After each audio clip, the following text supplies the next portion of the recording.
Welcome to the Living Big podcast, where we're all about embracing life to the fullest. Hey, I'm Marley. And I'm Kylie, and we're thrilled you're here. We explore how to pursue our passions, nurture meaningful connections, and inject some serious fun into our lives. We're here to show you you're not alone. And we want to do what we can to ease the stresses of everyday life and help you in your journey of living big. Hi friends, and welcome back to Living Big. We have a very special guest today with us today. We have Stacy Goulding from Stacy Lynn Coaching, and we're so excited for her to be here with us today. We actually met her at a Momavate event that we went to back in March. Yeah. Now we're recording this in August, so it's been a hot minute. Yeah. But we followed you on Instagram, and it feels like we have seen you every single day since because we see you on the socials. Yeah. And she posts the best stuff. So everyone needs to go follow her. She has so many amazing tips, and she's a coach. Hey, thanks. And can help all of us, especially the women here who are in the stage of postpartum. Yes. Which I know is a lot of us today. But she is a licensed health educator, certified coach, and you specialize in postpartum coaching. You are known for your fave mom friend who commiserates and motivates. Yep. We need that. Yeah. Yes. I like the commiserates part of I that. know. It's not just like, oh, life is amazing. Yeah. Motherhood's the best. It is. Yeah. I'll motivate and help you, but we can also commiserate a little bit. Yeah. It's Yeah, real definitely. in the raw, right? We don't really believe in the toxic positivity thing anymore. No. We can be both. Yeah. We're well-rounded humans. Yeah. Yeah. It's accepting the paradox. You know, that's the best thing that ever happened to you, but it also is one of the hardest things you'll ever experience. Yeah. Amen to that. I love that. Yeah. Well, welcome. We're super excited to have you. And we're so excited to get to know you a little bit more and your background and everything. So tell us a little bit more, like, how'd you become a coach? What is the background with that whole story? So it kind of started, I taught at an at-risk high school for 10 years and worked with these amazing students that experienced a level of trauma that I never had seen before. And I worked a lot with the single teen moms and helping them navigate that experience. And so, you know, after experiencing that, I just saw the power of strong families and women who are supported and healthy mentally and physically, and what that does to your family, community, the world, and also what happens when moms are not well. And so when it felt time to leave that career, you know, it just felt right to continue with women and family wellness. So got certified, and just I love coaching moms and giving them resources because I feel like moms are underserved. Yeah. It's a hard job with very little support, in my opinion. So Yeah. Oh, that's so amazing. I think it's cool that you took your previous experience and now you're applying it to, like, very specific yeah. people. And that does have, I think, the most impact in the world. Moms do. Yep. Yeah. Because they're the one raising kids, raising the next generation, helping everyone to hopefully learn how to become a healthy adult themselves. And it's really, really hard to do that if you are also not in a good place. Yeah, exactly. That doesn't mean you have to be perfect, obviously. But really, really awesome that you're helping coach through some of the difficulties there. I think that's amazing. What personal experiences have shaped your approach to coaching besides just the at-risk place that you worked at before? I think as a mom, being seen is so important. Like, you think about your little kids, right? And they're always like, Mom, watch this, watch this, watch this. They want to be seen. And when moms feel seen, it's powerful. Yeah. And hearing me too is powerful. And so when I approach clients, it's like, I've been there too. I've also been overwhelmed and just and struggling. And these are the things that have helped me. And let's find what works for you, because everyone's different. But coming at it with compassion, but also we also have control, and let's do everything in our control to feel well, and let's get you to a place where you feel like you're thriving versus just like the struggle of surviving every day. So I love that. I love that. Let's talk a little bit about understanding the postpartum overwhelm, because it seems like that's kind of what you focus on most. yeah. Yeah. What is it? And why is it so common? Yeah, so how would you define it? Yeah, overwhelm is when you're experiencing intense feelings, thoughts, or physical sensations that you're having a hard time managing. Okay. Specifically in like the postpartum phase. And it's so common because it's such a big transition to have a baby, right? Like your life changes completely overnight. Yeah. If you think about it, it's like your body, your hormones, your time, your schedule, your sleep, your career, your education, your goals, your relationships, like everything seriously changes overnight. And that is a huge shift. And we need to walk with women through that because it's a lot. And so we're just seeing, you know, really high numbers. I bet like it's like 1 in 5 women have like a actual mood disorder. Oh, wow. And then I would say all moms experience overwhelm. Yeah. Because we're asked to do a lot. And I think there's some societal pressures for that. There's internal pressures we put on ourselves with high expectations. Yeah. But overwhelm is really easy to feel and slip into. Yeah. I feel like for me, sometimes I underplay the transition in my own mind. Like, no one is even doing that to me. But to myself, I'm like, I should just be getting this. Yeah. Like, I've done this. We can do this. Like, yeah, we have this additional thing, but it shouldn't be that big of a deal. But it is. It is a big deal.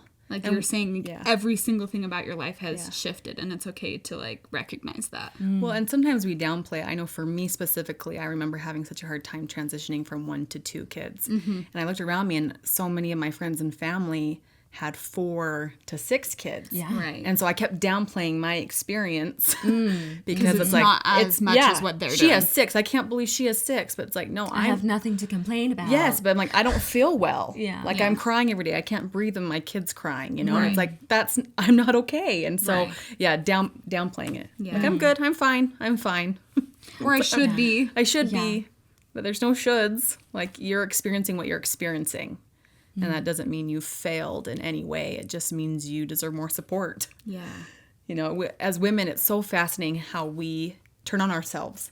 We take it as, you know, shame. Like there's something wrong with me, where it's like, no, there's something wrong with that. We're not supporting moms, you know, that we're all kind of doing it solo.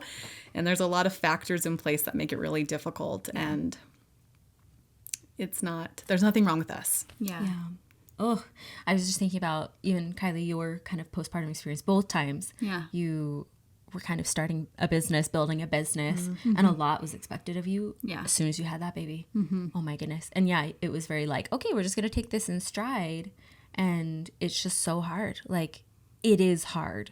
I think people, I don't know, maybe we just don't like portray it that way to society, that it is just because it is such a huge transition. Yeah. So we're not like fully prepared when we get there. Like, oh, it's going to be tough. No matter how many you have, no matter, you know, how old you are, how mature you are, whatever. Like, it's just a 180 night and day difference, no matter what. And it's just going to be tough. Yeah. I think societally, we have not built in structures to support moms and to explain it's a big deal. When you think about it, you know, you have your baby and then you have a 6-week checkup, the end. No, you don't hear from anybody else unless you actively engage with a medical provider or with a therapist. And the baby, it's like 2 weeks, 1 month, 2 months. Like their level of care is so high and moms are just kind of like tossed aside. And in other cultures, you know, it's almost mandatory that you take it easy at home, or your parents come live with you, or there's different structures in place that we don't have someone here. comes and takes care of you or checks in on you at Yeah. incremented times and And so I think we are told as American women, like, get back to it. Like, and we continue do on. totally have the hustle culture Yeah. where we're just like even our own selves, we're like, okay, this is how everyone does it, so this is what I should do. I should just be up and at 'em, straight back into it. yeah, building a business while I have a newborn. Right. Yeah. Yeah. You know, and without, you know, postpartum leave, Yeah. you know, you are expected to be back in 2 weeks and fit in those pants, zip them up and get back to work. And it's like, what? That's wild. Like your body is so not okay and your mind's so not okay. And we kind of, And you don't even fit in the pants. Right. yeah. So that. there's some societal things that promote this issue, Right. you know, and push it. So So interesting. What are some like signs and symptoms that you've noticed for this postpartum overwhelm? Insomnia. So even if baby's sleeping, you can't sleep. Okay. Maybe dreading getting up in the morning, not liking yourself, not liking your life, being snippy with your kids or with your partner, low energy, things like that. Yeah. That just, you don't feel great. You don't feel like yourself. Yeah. And it feels like every day just kind of feels like drudgery. Like I'm here, like, let's do this, you know? But I'm not enjoying it, and I don't want to be doing it necessarily. Yeah. And maybe you're questioning some of your life choices, or you're just tired all the time. You know, it can manifest differently in different women, but I feel like something for me this time around, because I'm only 2 months postpartum right now, so this is so very fresh. relevant. Yeah, it's so fresh. I'm like, this is very, very relevant to me right now. I have been experiencing like a lot of rage this time, which has been super different. The first time it was more like sadness and unexplained tears, and some more of the just like normal postpartum, like oh my goodness, like ups and downs. But this time I'm like, I can tell in my mind, I'm like, I shouldn't be mad, this mad about this situation, but I am so mad. And I think that was something I had never heard of, talked about, never really like known of before, and so it was really, really scary. I was like approaching my husband, I'm like, something is seriously wrong with me, so like we need to figure this out because something's seriously wrong. And yes, something is, you know, but at the same time, it's just like understanding that there are so many signs and symptoms that we should be taking into account to then be able to go get help. So recognizing those, I think, is really important. I had that as well. Postpartum with my second was the rage. Oh my goodness. And you just feel like you have no control. It's so bizarre because it just kind of comes out of nowhere over the most random small things. And you're like, why is this happening? And for each of you, did you experience any type of rage, like with your personality beforehand? Like, do you feel like, so this is the first time experiencing rage? Oh, okay. yeah, definitely. I'm like, and that can be frightening. You're like, I'm not a ragey person. No, I'm a very, very level person normally. And I'd get upset sometimes. Sure. But it was never like unhinged. Yeah, no, yes. Yeah. You know, like I went over that edge and I'm like, woo. And then as moms, again, we often turn on ourselves and think, I'm such a bad mom. So I did that. I'm so mean. I can't believe I'm talking to this baby or this toddler like this. Yeah. And the truth is, you just need more support. Yeah. You know, this rage, like deep-seated, it's like you need more support, more help. And I'm actually like pretty proud of this one experience I had recently, because it was on a day where I was very much experiencing this rage, and no matter what, I like could not get myself out of it. And my husband was working from home that day, but he has to be like dialed in. Right. So I can't go be like, here are the kids, you know, like here's whatever. But I texted my mom and I was like, hey, I'm going to put my oldest down for a nap. Can I bring the newborn over while my husband works? So he's here at home while she naps, and I'm going to go swim in your pool, and I don't want to talk to anybody. No one. Yeah. I just need to be by myself, clear my head, swim in the pool, like get some sunshine, do some laps. I stood out in that pool and I cried for probably like 30 minutes, did some laps, read a little bit of a book, ate some peaches and cream. Went home and I was like, okay, I feel a lot better. But I was attacking myself. Same thing as what you were saying is like I sat there the first little bit messaging my husband back and forth and saying like, Coley doesn't deserve this kind of mom. And like, I'm horrible. I can't believe so deep. I would treat her this way. She doesn't deserve that. And the fact of the matter is she doesn't. Yeah. And I was being extra hard on myself, which my husband lovingly helped me see. He's like, sweetheart, like most of that was in your head. Yeah. Which I'm grateful for, honestly, because I don't want to take it out on her, but it's a hard thing. Postpartum it's a crazy experience. Yep.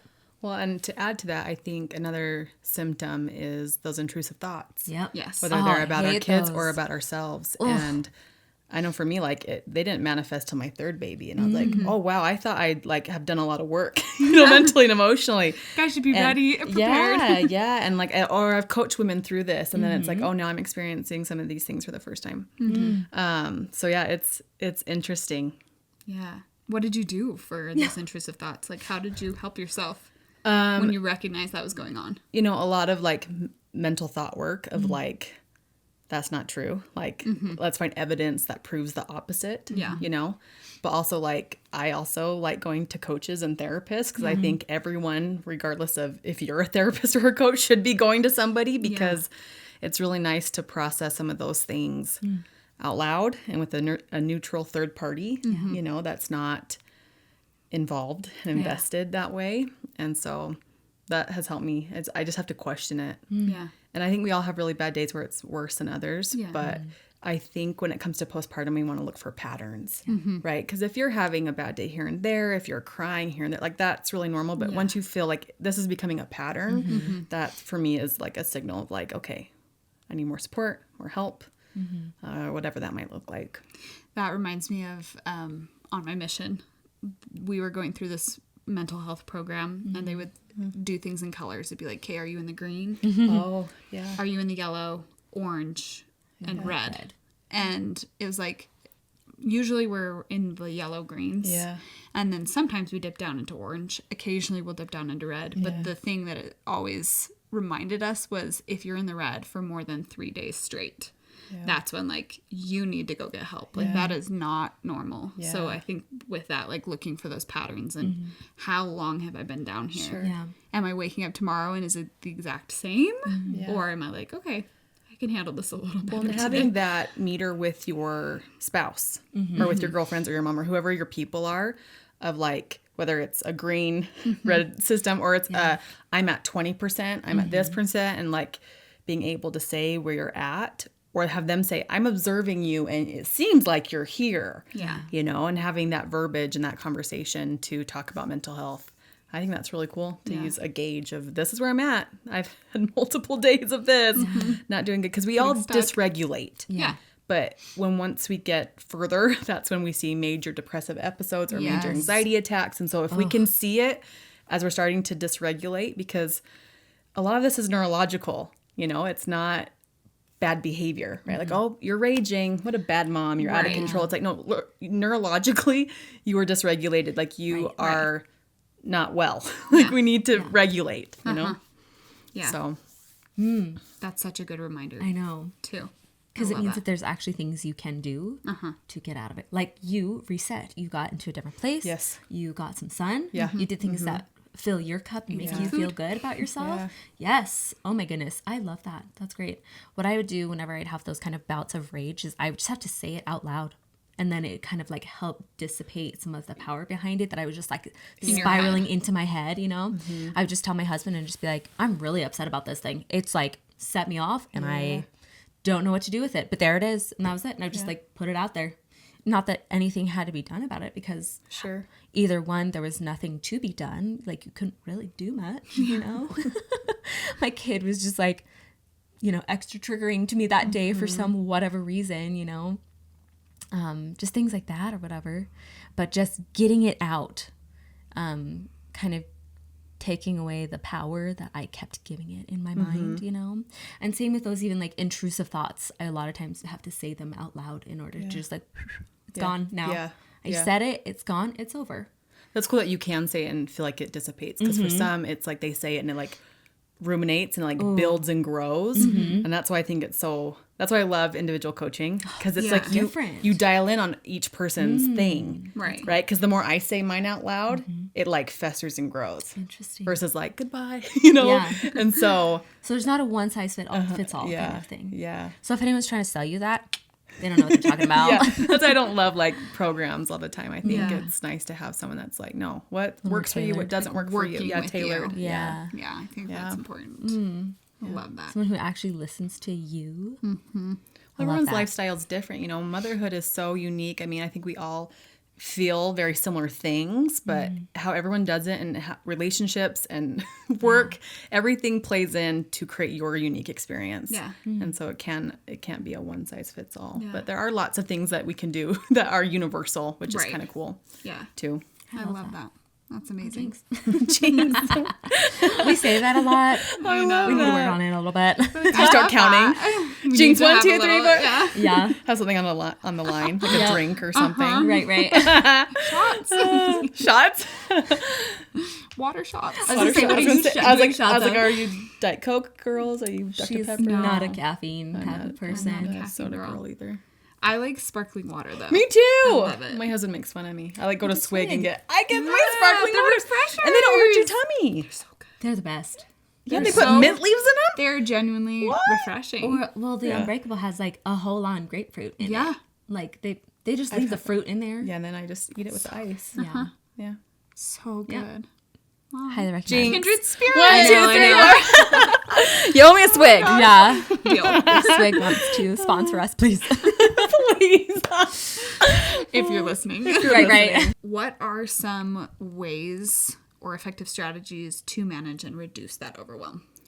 So again, it's nice to know that you can find one that works best for you, right? So like I have a list that I go through with my client. It's like, let's find what you want. But there's some universal ones that there's like pretty hard and fast data about. Yeah.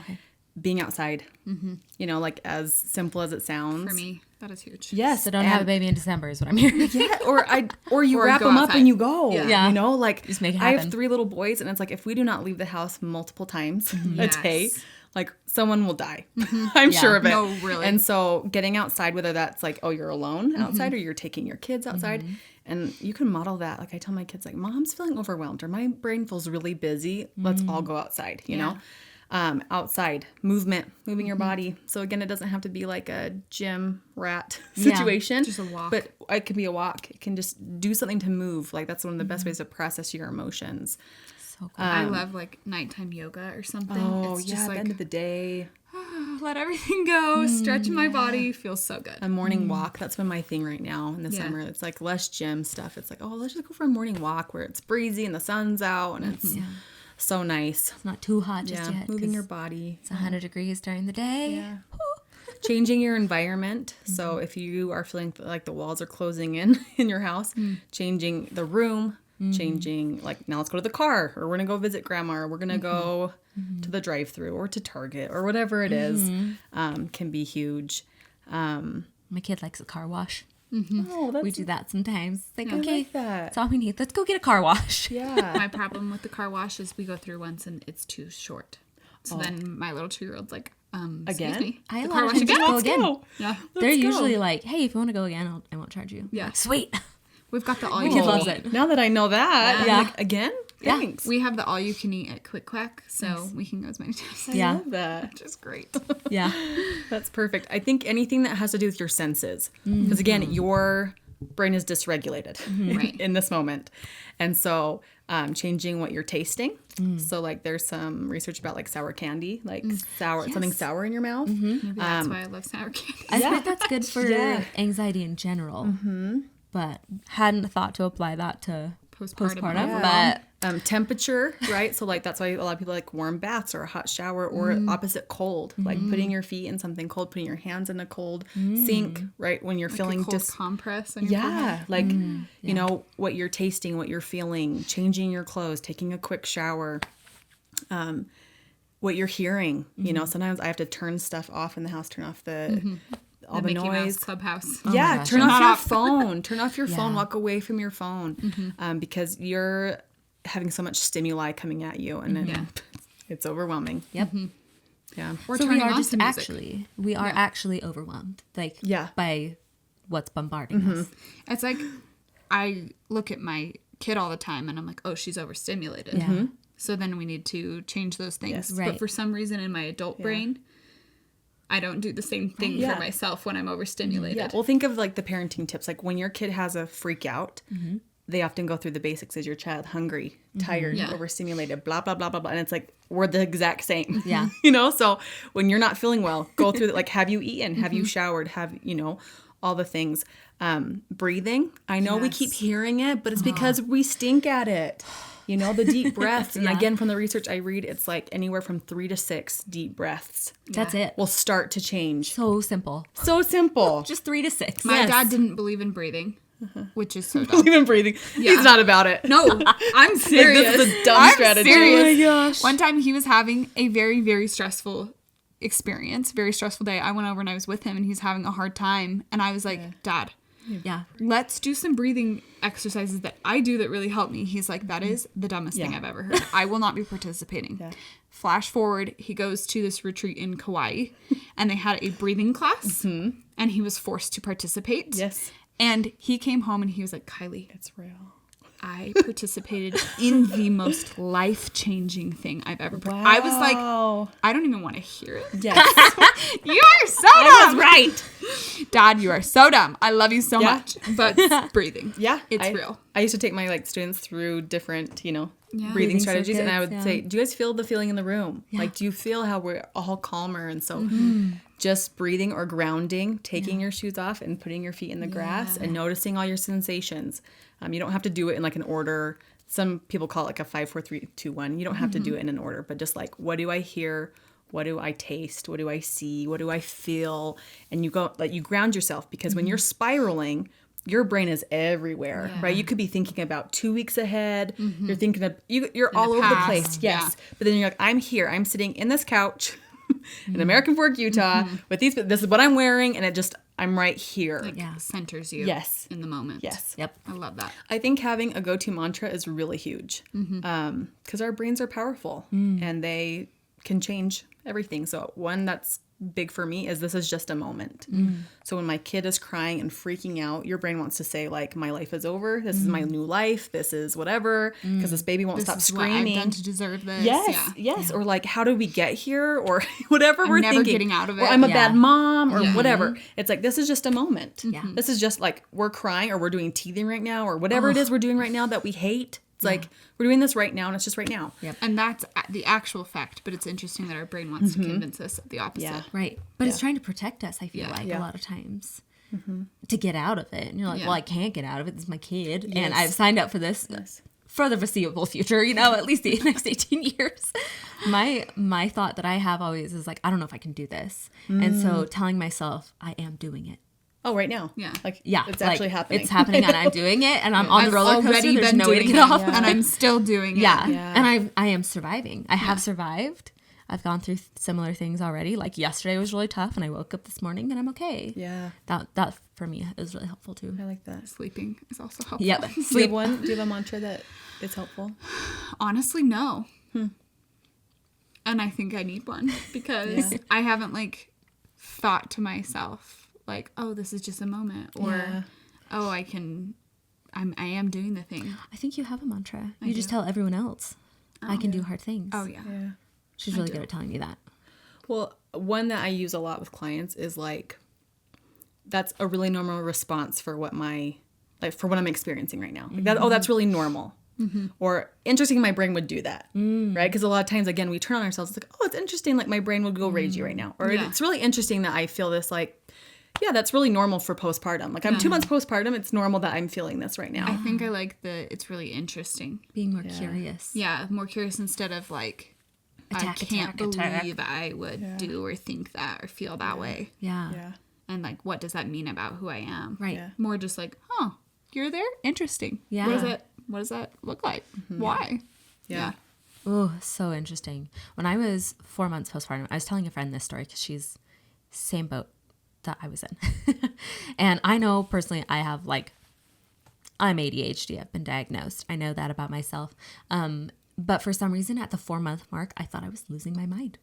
I already kind of like, had the mom brain and brain fog, and I was like tired and just like fatigued, whatnot, after having my first kid.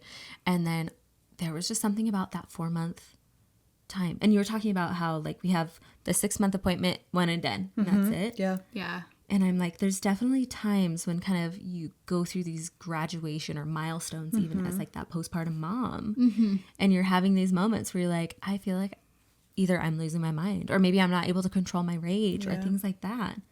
But I love just being able to like kind of step back, get out of it, and be curious about why you're experiencing that, things like that. Well, so interesting. The 4 month is really interesting, I think, because I think we experience a lot of physical and hormonal changes initially. There's also the high of like, I just had a baby, of lots of help and support. By 4 months, you've settled it. Like, You're kind of on this your is own. my new life, and you're on your own. The help backs out a you lot. technically don't have a newborn anymore. Yes. Yeah. And the sleep deprivation, at least for me, really kicks in by then. Because I'm like, I'm doing good for like I'm tired, but you have this precious little baby. Everyone's visiting. The oxytocin is keeping it way up. Yeah, you're like, I mean, physically, I feel like garbage, but I'm like, okay, like, I can muscle through this. I'm for not a little pregnant while. anymore. I'm so happy I'm not pregnant anymore. Yeah. And then by 4 months, it's like, that's when it sets in. It crashes. everything kind of crashes at that point. Yeah, and it can be any point. A lot of women will feel a crash like after weaning or, even up like even past a year. They're like, oh, now I'm starting to feel these things I didn't feel initially. So interesting. That's why I think it is good to have that gauge and to have, but that's why it does make me frustrated about the system is you have to actively seek care and help. Like it's not built in, you're not checked on. So it's like, you good? Okay, thanks for coming. I know. 6 weeks later, like, bye. My favorite is the cute little, like, survey they give you. And they're like, how are you feeling? Do you want to throw your baby out the window? Yeah. Like, I hate those surveys. Who's going to say that? Oh, yeah. So, on a survey. And even the way they're worded. I mean, like, a lot of the wording has said, like, if... It's bizarre. What is it? It says, for no good reason. Right. Yes. And so I'm like, oh, no, I have a reason. I'm crying every day and I have a reason. Yeah. My so baby I is guess my not. So, like, I, scored myself low. And now looking back, I was like, yeah, I had a reason. Yeah. Like, it wasn't like I was like, I don't know why I'm crying. It's like, no, I know why I'm crying. I'm stressed. I'm tired. I'm whatever. Yeah. And so I don't love those surveys. I literally just took it 2 days ago at my son's 2 month because appointment. pediatricians are getting on this now. Yeah. Pediatricians Why get it is too. it the women doctors are not on top of it? It's the pediatricians. Well, that are I on mean, I don't go to my women doctor anymore because I went at 6 weeks. and then and you're I didn't done. even see a doctor. They sent me to the PA, not the person who delivered my baby. But it's all right. good. I have gripes with that, but it's fine. Yeah, it's a topic for another conversation. But again, like, why you shouldn't feel bad. Yeah. Because that's the system. As a high risk pregnancy, a high risk delivery, Yeah. and postpartum was really high risk for you as well. Yeah. And then it was just like, oh, here's a PA. That's who you'll be seeing from now on. I don't know nothing you. about you. Hi, so you weren't there, and I'm having this thing. What do you think? Weird. Usually that doesn't happen around that time. I don't know.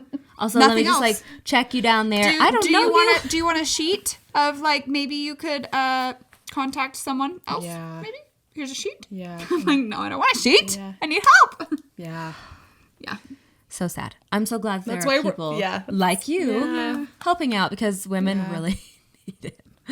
Ooh, I know. it's atrocious. Yeah, it makes my blood boil. Yeah. a little bit because I think it's so awful. Because if mom's good, she's gonna take care of baby. Like when you think about it, when you have an issue with your kid, you can't figure it out. Right.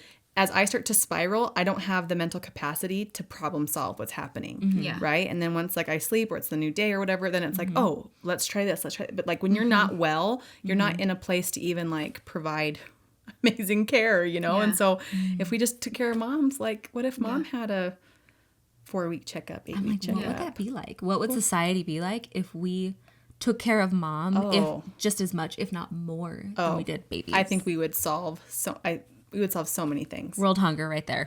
Gone. Right? World peace. Think about what it would do for you mentally and physically if you were taken care of all the way. Yeah. What would that do to your relationship with your spouse if you were good and they were good?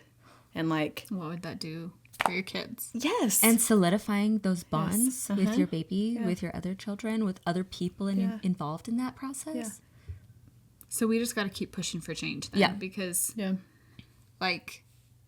I'm gonna give my doctor honest feedback because I'm gonna be like, I know this is the way you do it. Yeah. But it's not good. It's not good. It's a bad system. Yeah. It sets You're a women up great for you're a failure. great doctor for these things. But this way you're doing it, you can shake it up. Yeah. You can. You absolutely can. Yeah. People can start their own practices and things like that.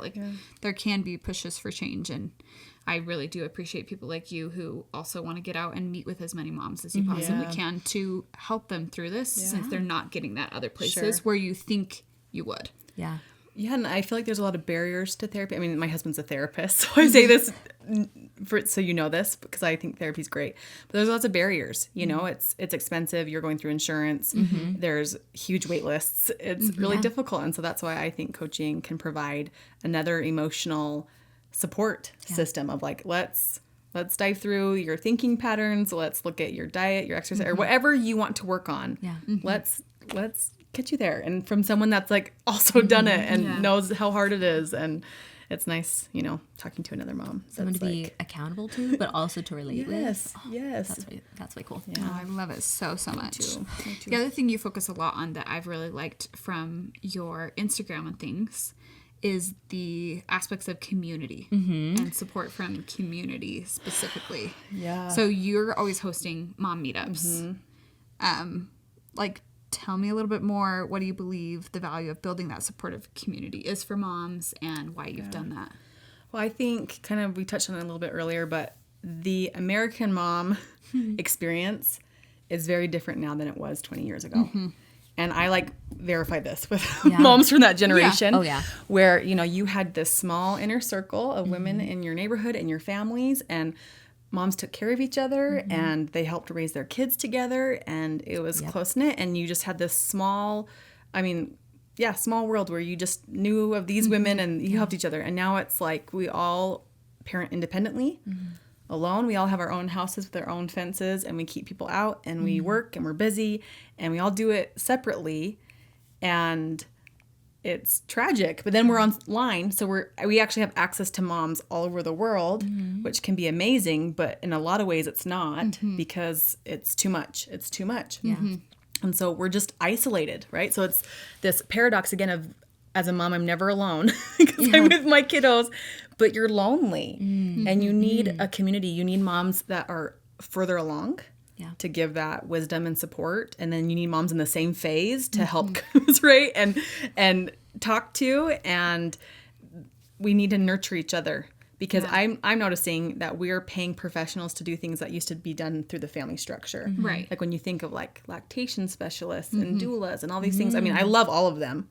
But when you think back to what women used to help each other, teach these things. And it wasn't all necessarily to make a buck either. Yeah. And it was just part of the culture. And again, mom moves in or helps and does things. And now we're just so busy, and then we're all just isolated. And so I've just talked to too many moms that are I don't have people. Yeah. Where's my village? Where's my tribe? And you're not designed to do it alone. The job of caregiving and running a household is such a big chore. And a lot of women now, we all work.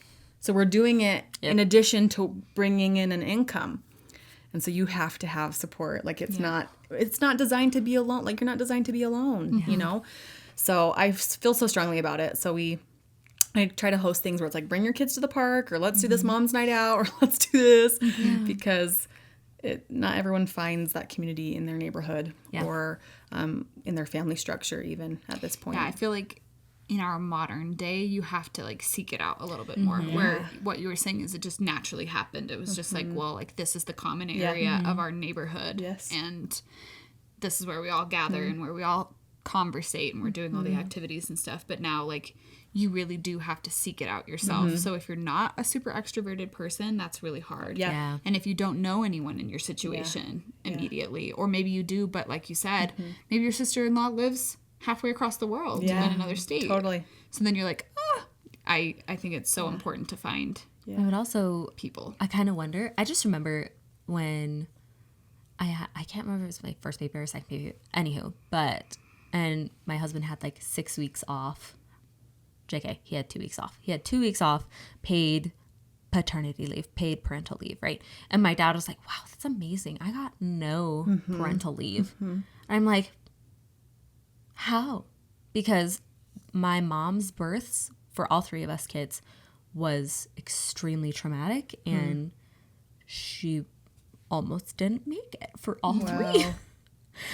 I was not breathing when I was born, and they had to resuscitate me for quite a few minutes, kind of a thing. Second one, she was hemorrhaging, emergency C-section, just all these crazy things. And then my dad not being able to be there to take care of her. So I'm she more probably out of desperation than anything else, necessity, had to find her group of people, which she did. And I just wonder if that's kind of what had kind of pushed people into being able to find that group of women, where they just had to ask. It's well, I don't have anyone else to ask. I need to ask my group of women how to breastfeed. I need to talk about how to deal with a C-section scar or things like that, Especially because there wasn't social media in our mom's day and age. It wasn't you had a book. Buy a program. Who has time to read a book that's this thick? What to expect about breastfeeding? No one's got time for that. Or buy all the products you need, where we can just Amazon it to a house, where back then you had to go knock on your door. You had to go to the store. Or hey neighbor, can I borrow these things from you? We didn't have that. Or I literally do Walmart delivery. Right. But if you're bleeding out and you have to go to Walmart by yourself. So growing up, we didn't have a Walmart. We didn't have a Target. We had an old, just a grocery store. It didn't have any sort of household items other than just like food. Yeah. Right. Okay. Because I'm from the middle of nowhere in Texas. Okay. Grew up around cornfields and cows. And so in order to go to a Walmart, it was 30 minutes away. So like, yeah, they would have had to have asked someone next door, hey, do you have this thing? Yeah. And I remember doing that. I remember very clearly asking neighbors all the time, hey, do you have this thing? And it was just like not that big of a deal. Ooh, well, so interesting. Listen to this term I recently heard. Toxic self-reliance. Like, it hit deep. I was like, oh, because we've always heard like the term. Calling me out. I know. Because we've always heard the term self-reliance. Yeah. It's a positive thing. It's so important that you're not like, you know. I can do anything by myself. Yes. Resilient. I don't need anyone's help. Yes. I am independent. Yeah. And you're not bothering other people. Strong. Yes. Burdening other people. Exactly. Toxic self-reliance. And I would say that's an American issue. Yeah. I think that's a mom issue. I think, right? Like I think it's an oldest it's an oldest daughter issue. But just that we need each other. Like when we're vulnerable, people want to help. Yeah. Like I don't think I've been asked, like when you flip the script, when someone has asked me for help, I've never been like, I cannot believe you can't ... Yeah. Right? Like you must be so weak. Yes, I'm like so happy dependent. to help. And then they're just helpless. When someone's poor them. Yes. Bless their hearts. Yes. And when you're vulnerable, it like binds your relationship. Yeah. So again, when we're feeling so lonely, when you do ask for help and people provide it, it's like I've been experimenting the second time postpartum with being more vulnerable and asking for help.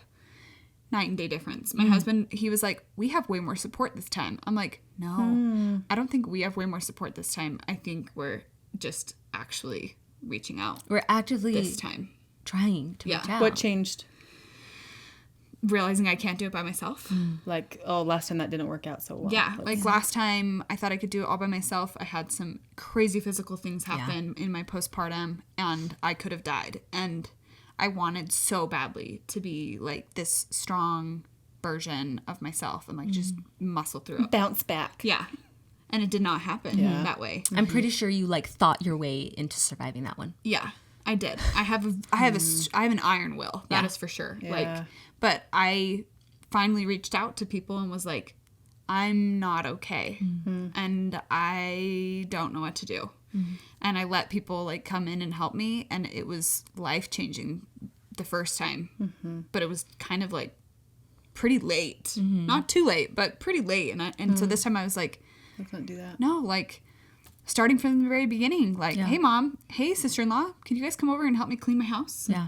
Awesome. I really want my walls washed. Can you wash my walls? Yes. And it was like so amazing. Yeah, so specific asking for help. I know we talk a lot about like birth plans, but a big thing that I care about is like postpartum plans. Yeah. So if you can get a woman to sit down and say, these are my least favorite chores, these are my favorite treats, this is my favorite food places, this is ... this is my anticipated, needs, and you can give that to family and friends, they would happily like, oh, I see that you hate doing laundry. I'm happy to do it for you, or, whatever. You just kind of let people know what it is. Because when you ask specifically, people usually are like, great. I really like targeted asks. Yeah. Because that's more helpful for me than someone just being like, I will just whatever, know.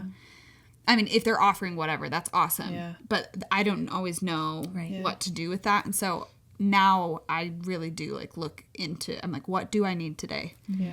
I need, like you said, I need a treat today, or I need a foot rub. Yeah. I need my laundry, whatever it is. I mean, I was, after my second one, I was laid out for 2 weeks. I was in a rough spot right after I had Mila, and you came over and cleaned my house. I loved it. Oh my gosh. And I also kind of actively tried to ask for help because I physically couldn't do anything, and my husband was doing everything. Yeah. And then at the 2-week mark, when I was still like really struggling and he was going to have to go back to work, I was panicking. Yeah. So I was glad that I was already kind of reaching out to people and saying, hey, I need help. Yeah. And I think on the other side, offering help, if you also offer specific help, like, hey, here are the 4 things I'm really good at. Yeah. Would any of these be interesting to you? Yes. And if they're like, no, honestly, like you coming over bright and early in the morning is not helpful or whatever it might be, you know?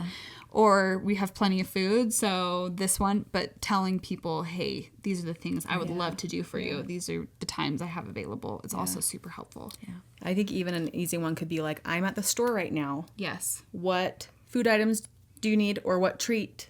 I'm like, I'm picking you up something, so you might as well tell me what you want, right, you know?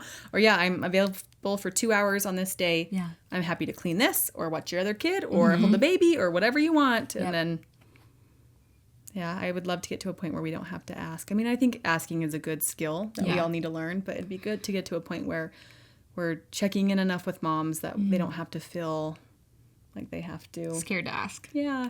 Scared to ask that they have their people. I really want to talk about setting achievable goals and what that looks like anywhere in the postpartum journey. Because I guess when I think about it, achievable goals looks really different 2 months postpartum versus 1 year postpartum versus, you said 16 months postpartum? Yeah. Yeah.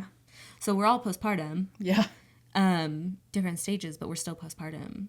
So what does that look like? I think it has to match the stage you're in, because now that I'm this far along, like that 2 months, like I was not working out until like 10 a.m. Would get showered after, it looked so different because I wasn't like sleeping at all, and my movement was way less, like a walk or something really simple. And then as you progress and feel ready, then you can do more. But it should, we want to stretch ourselves, but not to a breaking point. And sometimes our expectations are really high. And it's like the thief of joy, because we're trying to achieve too much. I think as millennials, that's kind of been spoon-fed into us of like achievement and success. Yeah. But we have to realize like this is our life.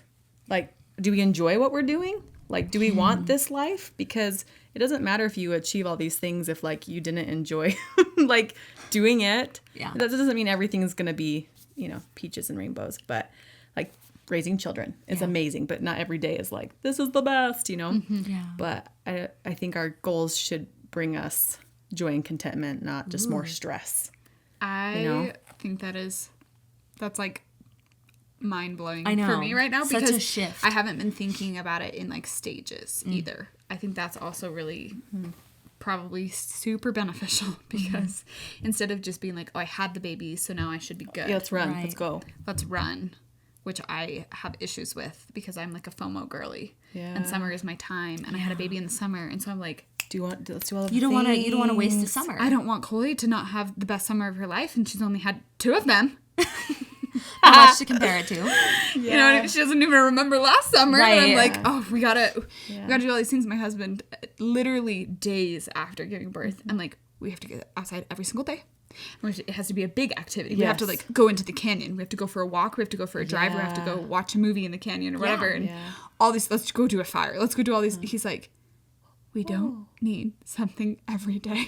Like, this is too much. Yeah. But I've totally experienced like some of the FOMO, and also just like trying to jump too far down the line. Like, well, I could do this at 1 year postpartum, so I should be able to do it right now, 3 days after birth. Or I think mentally we're like, once I'm not pregnant anymore, I can do all these fun things. That's the due date, and you're like, then, or that's why they call it the 4th trimester, because it's like, you can't really. A good mantra is we're doing 2 months postpartum right now. Yeah. Right? Like every time you're like, you're like, no, we're doing 2 months postpartum right now. And that looks like this. And maybe that means we are inside more and we're watching more screens. Yeah. That won't be your life forever, but that's 2 months postpartum right now. And we're going to be okay. But that's not going to be your life overboard with yourself is what I'm hearing. Just like, don't try to send it so far. Yeah. Yeah. Because it's your life. If you're not enjoying it, what's the point? Yeah. Like, there's no trophy at the end of the day for suffering in silence, right? That's not like, oh, good job. No. Like, you hated every moment of today in your life and your career, and you made this, or even it was a good day, but now you are so physically drained that tomorrow's going to be super hard. Yeah.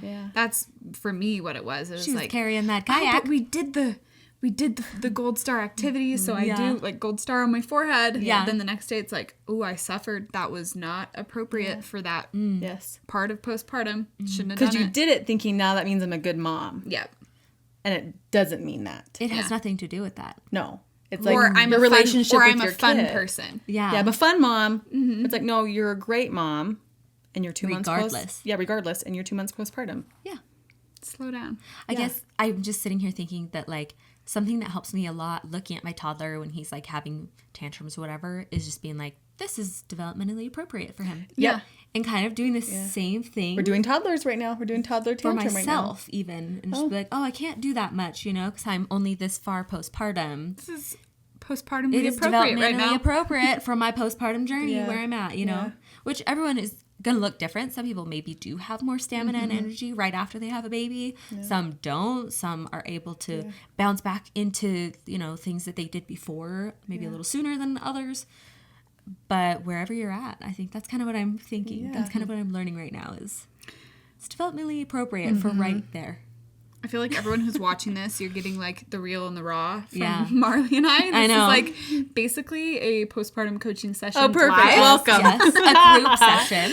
But we don't want to hide anything from you. We do want to show like it's messy and like there are ups and downs and we're all going through it. And honestly, like I hope it's so beneficial for me just talking to you. And so I'm really excited for our audience and your audience to be able to see this and like be like, oh my gosh, okay, I can manage this stuff. I can work through the overwhelm. I can find achievable goals for me right now. Yeah. That's what I'm hoping for all of you. Yeah. It's working for me. Mm-hmm. Same.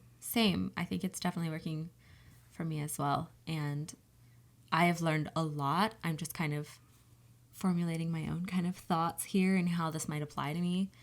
And I hope that you all can do the same. I think it also might be good to kind of check in with yourself, kind of what we were talking about, the scale of where you're at right now, being able to ground yourself. If you haven't watched Inside Out 2, go do that. I need to do that. For a full-on tutorial on how to ground yourself. Prepare to cry. I've heard it's so good. So good. Yeah, spoiler alert, she has like a panic attack. Yeah, that's what everyone has talked about. And then she has this grounding moment. Yeah. Oh, I lost it. Yeah. I lost it. Because everyone's so felt good. that. We've all felt that overwhelm. Yeah. Oh, it's so good. Anywho. Oh, this has been so cool. What are some of your key takeaways or things you want to leave people with from the episode today? I want moms to know, like, they're not a bad mom. I think as women, like I said before, and I do it too. We all do it. We turn on ourselves. We think it's the shame game, right? Like, I did something, I'm bad. I'm not a good mom if ... Mm-hmm. And what you're experiencing is very normal for what you are experiencing. Mm-hmm. Yeah. And oftentimes when you feel overwhelmed, it comes from a lack of support, or maybe you're not able to say the things and communicate the things that need to be said. Yeah. And once those things kind of get played out, it's good, and if our expectations could be recalibrated. And we also just realize that oftentimes women are doing the work of like 7 humans. Mm-hmm. And then when we falter, we think we're bad and we're not. Like, we're amazing. And moms are the glue that keeps society together. And when you're having a hard day, take a list of the things you've done right that day. It's like, it sounds so silly, but it's easy to point out everything we did wrong, or everything where we feel like we failed at, air quotes, for those who are listening. Yeah.